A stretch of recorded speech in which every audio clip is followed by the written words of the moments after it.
Rich Dad, Poor Dad. You've probably heard of this book, and I thought it was probably time that I did a book review for you.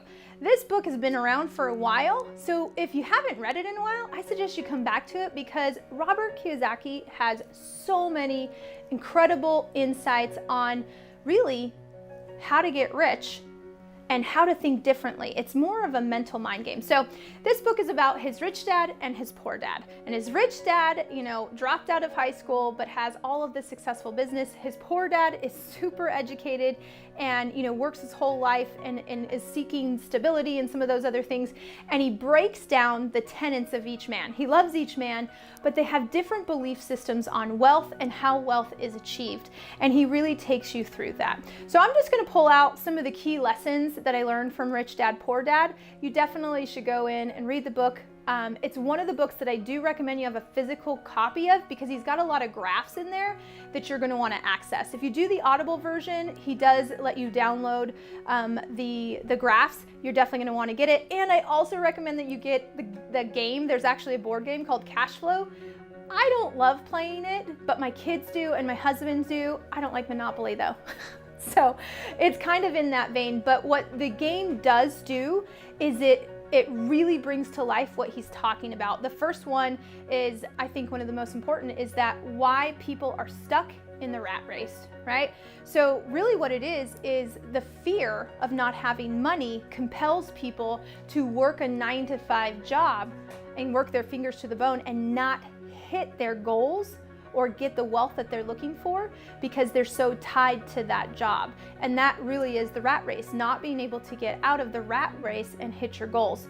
And that's really brought on by fear. And the one thing that I love about this book is at the end of every chapter, he asks questions and you are supposed to answer those questions and even talk through them with your partner so that you can get a better understanding on money. The mentality of his poor dad was a very traditional view is what he calls it, right? Go to the university, right?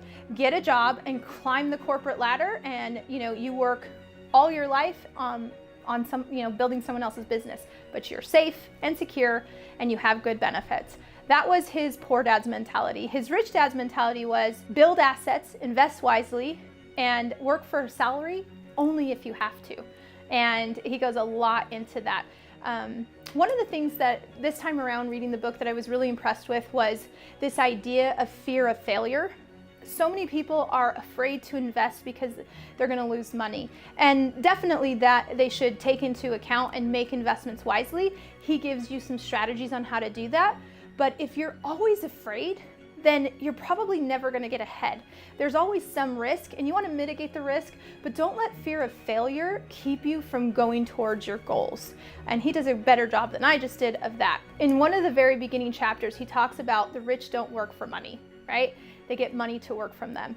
That's going to be something that you learn in this book over and over again, is if you have to have a 9-to-5 job to pay your bills, your side hustle is building your wealth so that you don't have to work for money.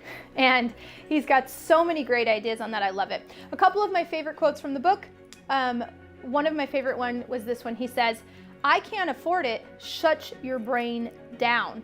Instead, change your mindset and say, how can I afford it?" So let me say that again. I can't afford it. Shut your brain down. And reduces all critical thinking and even problem solving. So instead, ask yourself, how can I afford it? Because when you do that, you will open up your mind and you'll figure out a way to make it happen. So just change your mindset on that one. And the other quote that I really loved, he says, "Rich people acquire assets, the poor and the middle class acquire liabilities and think they are assets," right? Your boat is not an asset, your car is not an asset. So definitely understand the definition between an asset and a liability. And then I can't stress this enough, the journey to financial independence is less about how much money you make and it's more about how much you keep. So he strongly suggests that you get great people to help you, right? Your CPAs, your tax attorneys, all of that, because if you're gonna make a lot of money, you wanna make sure you keep it. So Rich Dad, Poor Dad, I love the updated version. I love the game Cash Flow because it really does help you see that when you're stuck in the rat race, that 9-to-5 job, it's gonna be really hard when it comes to retirement.